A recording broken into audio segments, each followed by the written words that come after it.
আজকে আমি তোমাদের সঙ্গে আমার একটা ইম্পর্টেন্ট দিনের ভ্লগ শেয়ার করব। এটাই আমার জীবনের প্রথম ভ্লগ, তাই তোমাদের সঙ্গে নতুন জীবনের শুরু হওয়ার সাথে সাথে তোমাদের সঙ্গে বন্ধুত্ব করছি, যাতে নতুন জীবনের সাথে সাথে তোমাদের সঙ্গেও নতুন করে বন্ধুত্ব করে সারাটা জীবন চলতে পারি।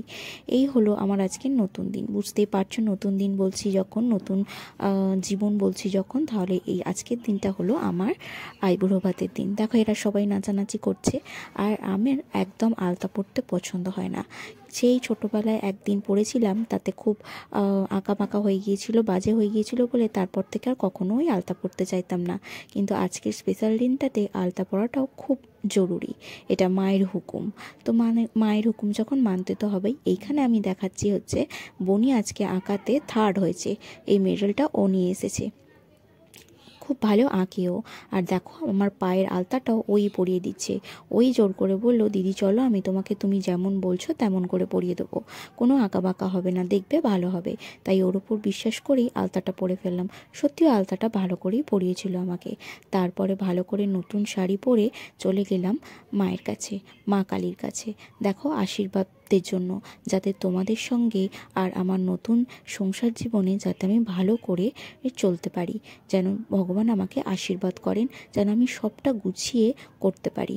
তাই ভগবানের কাছ থেকে আশীর্বাদ নিয়ে আমি আমার জীবনটা শুরু করার পথে চললাম। আর তোমাদেরও সাথে আমি কিন্তু সাথে চাইছি, তোমরাও কিন্তু আমার পাশে থেকো। আজ থেকে তোমরাও আমার নতুন একটি পরিবার। তো চলো, এই দেখো ভালো করে আমি মালাটা পরিয়ে নিয়ে গুছিয়ে ধূপ জেলে মায়ের কাছে আমি প্রার্থনা করে এসেছি। এবার আমি সকলকে প্রণাম করে নিচ্ছি। এটা হচ্ছে আমার মামার বাড়িতে, মামা আছে, মামি আছে। মামি প্রথমে করতে দিচ্ছিল না, কিন্তু আজকে করাটা জরুরি। নতুন জীবনের জন্য সবাইকার আশীর্বাদ অত্যন্ত জরুরি হয়, সেই জন্য করে ফেললাম। এখানে মামার বাড়িতে এসে ভালো করে প্রণাম করে ফেললাম। ও হ্যাঁ, আজকে আমার দিদুন আমাকে আইবুড়ো ভাত খাওয়াচ্ছে, আমার জীবনের প্রথম আইবুড়ো ভাত।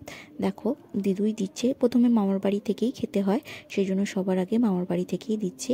এখানে আমি এসছি, আমার দিদুর যে বোন, মানে আমার মায়ের মাসি মারা গিয়েছেন 1 বছর আগে, তাকেই আমি প্রণাম করে গেলাম। তারপরেই আমার ঠাম্মি, দাদু সকলকে প্রণাম করে আমার দিদুন, যিনি আমাকে আইবুড়ো ভাত দিচ্ছেন, ভালোভাবে প্রণাম করে তারপরে আমি আমার আইবুড়ো ভাতের জন্য বসবো।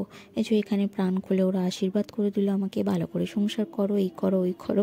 কারণ আমি সংসারের কিছুই বুঝি না। এটা আমার বাপিকেও প্রণাম করেছি। সংসারের কিছুই আমি বুঝি না, কোনোদিনও আমাকে কোনো কাজ করতে হয়নি। এবারে একটা বড় দায়িত্ব আমার মাথার উপর পড়ছে। দেখো আমার মন শুধু আমার শাড়ি ঠিক করেই যাচ্ছে। তারপরে শাড়ি ঠিক করার পর এই যে মনকেও নমস্কার করে বসে পড়লাম, প্রণাম করে বসে পড়েছি আমার প্রথম আইবুড়ো ভাতে। এই যে আমার ভাই খালি খালি আমার ছবি তুলে বেড়াচ্ছে, এখানে ওখানে যেটাই করছি না কেন ও ছবি তুলে বেড়াচ্ছে। এই যে দেখো আমাকে খেতে দিয়েছে এত কিছু, আর আমি এত কিছু একদমই খাই না।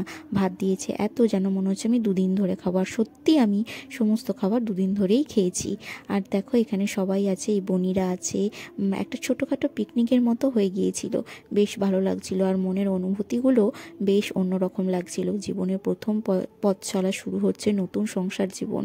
এরকমভাবে চলবো, সব মায়েদের মতো পারবো কি না সেটাই ভেবে ভেবে একটু টেনশানেও ছিলাম। কিন্তু সব মিলিয়েই তো জীবন, সবটাই চলতে হবে, কিছুটাই অবহেলা বা অগ্রাহ্য করা চলবে না। তো এইভাবেই করি আমার প্রথম দিনের প্রথম আইবুড়ো ভাতটা দিদুর কাছে খাওয়া স্টার্ট হলো। আর দিদু কিছুতেই মাছ খাবে না, আর এরাও ছাড়বে না, সেই জন্য মাছটাও দিদুকে ভালো করে দেওয়া হলো বুঝে খাওয়ার জন্য। ভিডিওটি ভালো লাগলে লাইক করে